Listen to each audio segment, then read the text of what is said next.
తేలనున్న బీసీల లెక్క కులగణనపై అసెంబ్లీలో తీర్మానం ఏకగ్రీవంగా సభ ఆమోదం. బీసీలతో పాటు ఎస్సీ ఎస్టీ కులాల జనాభా లెక్కించేందుకు ఇంటింటి సర్వే తీర్మానం ప్రవేశపెట్టిన బీసీ సంక్షేమ శాఖ మంత్రి పొన్నం ప్రభాకర్. బడుగు బలహీన వర్గాల అభ్యున్నతి కోసమే కులగణన. సీఎం రేవంత్ జనాభాలో 50% పైగా ఉన్నోళ్లను పాలకులుగా చేయడమే లక్ష్యం.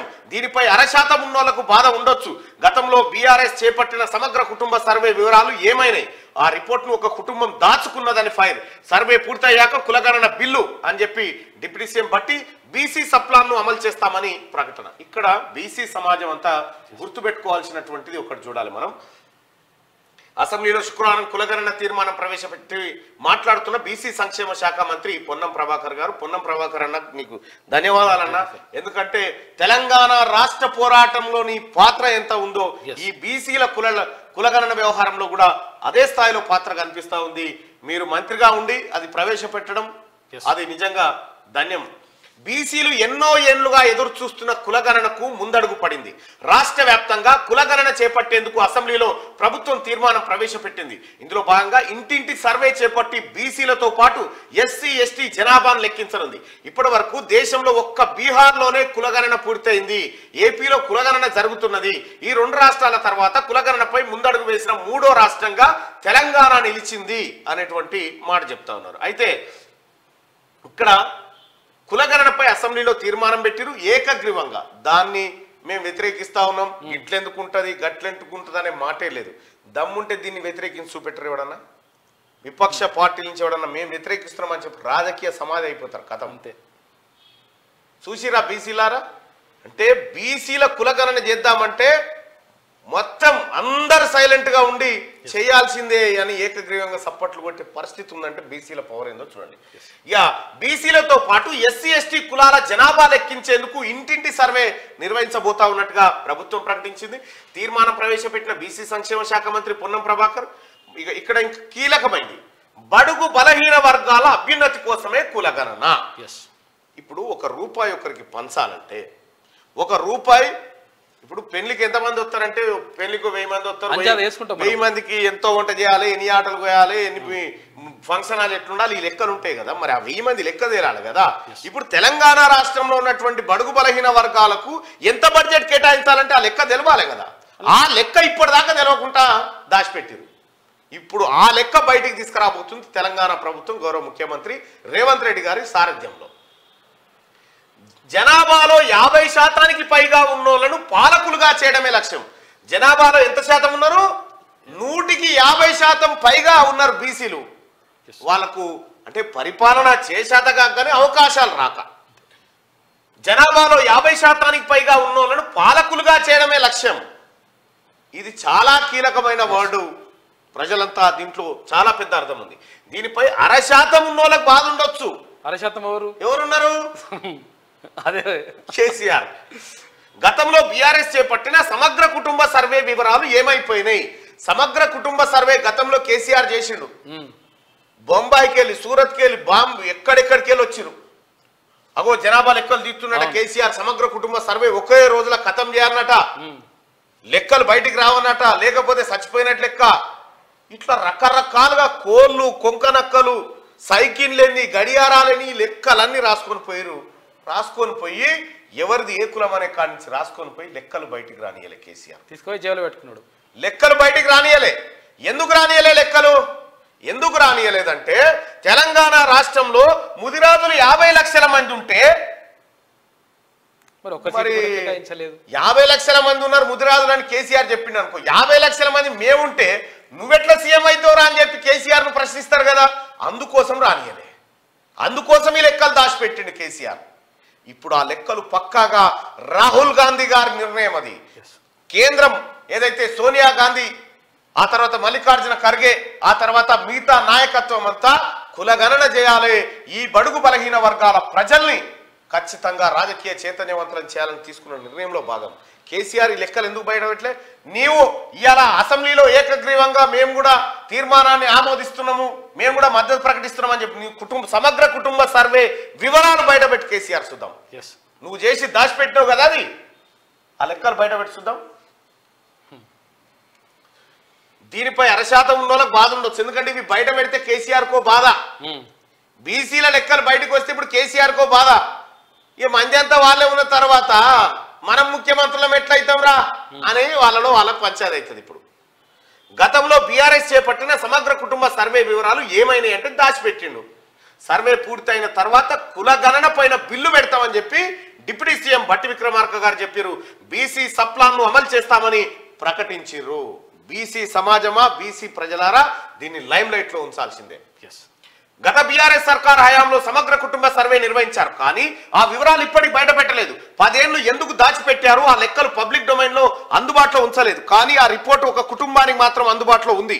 ఆ కుటుంబమే ఆ నివేదికను దాచుకున్నది, ఎన్నికలు వచ్చినప్పుడల్లా వాడుకున్నది. ఎవరు ఎంతమంది ఉన్నారో లెక్కలు తీసుకొని కేసీఆర్ ఏం చేసిండు, వాళ్ళ కార్పొరేషన్ పదవని బిస్కెట్లు వేసుకుంటా రాజకీయ పబ్బం గడుపుకున్నాడు కేసీఆర్. రాష్ట్రంలో బీసీల లెక్క తేలనుంది. బీసీలతో పాటు ఎస్సీ ఎస్టీ కులాల జనాభాను ప్రభుత్వం లెక్కించనుంది. ఈ మేరకు శుక్రవారం అసెంబ్లీలో బీసీ సంక్షేమ శాఖ మంత్రి పొన్నం ప్రభాకర్ కులగణనకు సంబంధించి తీర్మానం ప్రవేశపెట్టగా సభ ఏకగ్రీవంగా ఆమోదం తెలిపింది. బీసీ, ఎస్సీ, ఎస్టీ, మిగతా బలహీన వర్గాల ప్రజల అభ్యున్నతి కోసం సామాజిక, ఆర్థిక, విద్య, ఉపాధి, రాజకీయ అవకాశాలు కల్పించేందుకు ప్రణాళికలు రూపొందించాలని ఈ నెల 4న కేబినెట్ సిఫార్సు చేసింది.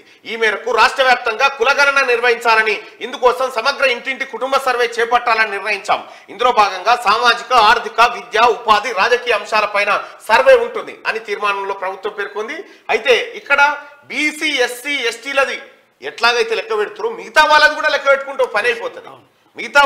మిగతా కులాలు ఎన్ని ఉన్నాయి, బ్రాహ్మణులు ఎంతమంది ఉన్నారు, వైశ్యులు ఎంతమంది ఉన్నారు, రెడ్డిస్ ఎంతమంది ఉన్నారు, కమ్మ ఎంతమంది ఉన్నారు, ఈ కాపులు ఎంతమంది ఉన్నారు, ఈ లెక్క కూడా పెట్టుకుంటే సమగ్రంగా వస్తుంది. వాళ్ళని మినహాయించి వీటిని లెక్క పెట్టడం వల్ల ఇంకా కొంత డేటా మిస్ అయ్యే అవకాశం ఉంటుంది. బడుగు బలహీన వర్గాల అభ్యున్నతి కోసం కాంగ్రెస్ పనిచేస్తుందని సీఎం రేవంత్ రెడ్డి తెలిపారు. బడుగు బలహీన వర్గాలను బలపరిచేందుకే కులగణన నిర్వహిస్తున్నామని చెప్పారు. బలహీన వర్గాలను పాలకులుగా చేయడమే తమ ముఖ్య ఉద్దేశమని పేర్కొన్నారు. కులగణన తీర్మానంపై చర్చ సందర్భంగా అసెంబ్లీలో రేవంత్ మాట్లాడారు. యూపీఏ హయాంలో మైనారిటీల కోసం జస్టిస్ సచార్ కమిటీని ఏర్పాటు చేశారని, అది చరిత్రలో నిలిచిపోయే నిర్ణయం అని పేర్కొన్నారు. రాహుల్ గాంధీ ఇచ్చిన హామీ మేరకు కులగణన చేపడుతున్నామని ఆయన తెలిపారు. ఒకసారి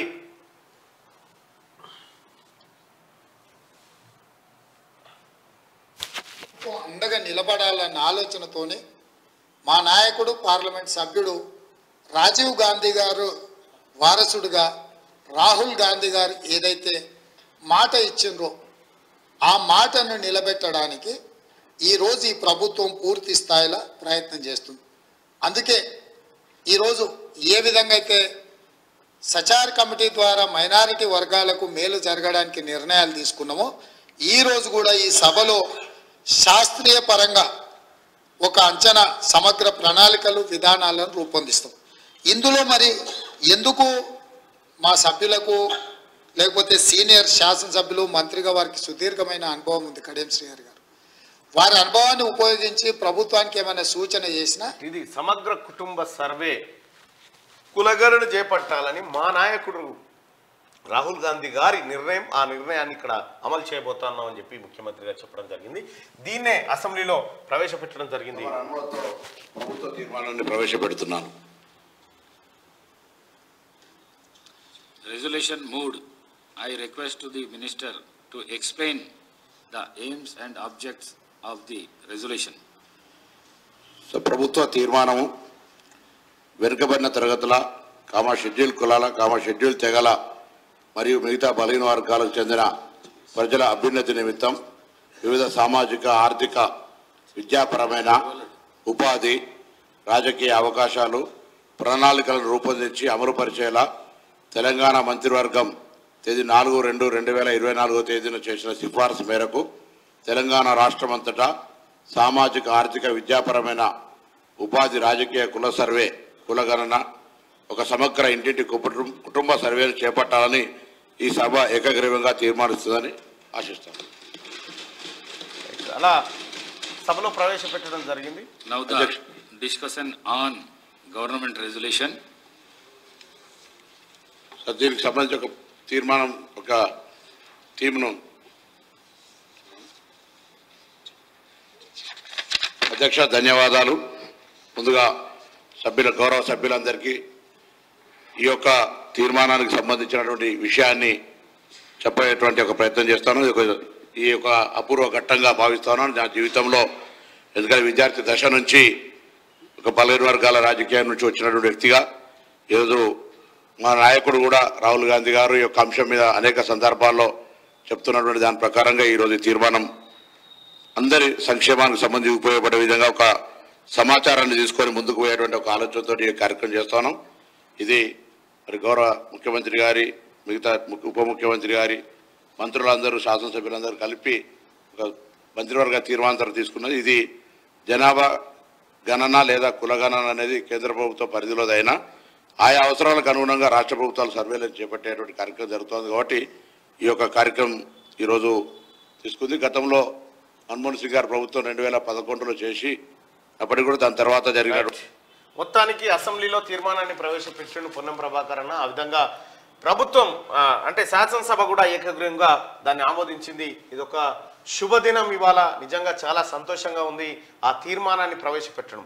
జస్ట్ ఆ ఎంట్రీ చాలు బీసీలకు ఎలాంటి న్యాయం జరగబోతుందో ముఖ్యమంత్రి గారి మాటల్లో మనం విన్నాం.